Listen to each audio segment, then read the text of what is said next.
দেখো বন্ধুরা, রাত্রেবেলায় পটলের ডালনা করছি আর রুটি করেছি। ঠাকুর দেখে আসলাম 10টার সময়, এসে 10-15 মিনিট একটু বসে এই রুটি তরকারি করতে শুরু করে দিলাম। সকাল থেকে তেমন ফোনে অ্যাক্টিভ থাকতে পারিনি। এই পুজোর কয়টা দিনই কারোর পরিবারে ঠিক মতন যেতে পারছি না, উল্টাপাল্টা হয়ে যাচ্ছে। এই ছেলে মেয়ে জামা বের করে দাও, এ করে দাও, তা করে দাও, নানান কাজের জন্য হচ্ছেও না ঠিক মতন ফেসবুকে কাজ করা।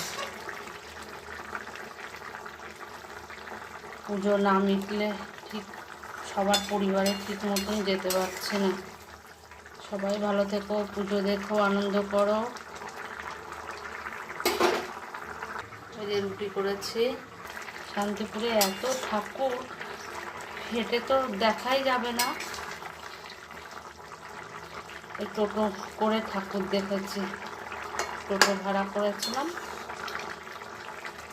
প্রচণ্ড গরম।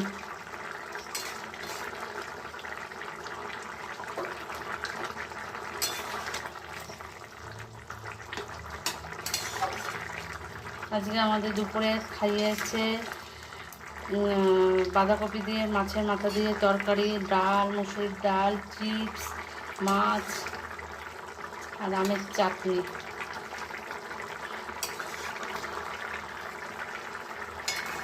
শাশুড়ি মায়ের জন্য বাড়িতে রান্না করেছিলাম মাছের ঝোল, ভাত। এই পর্যন্তই থাকলো, সবাই ভালো থেকো।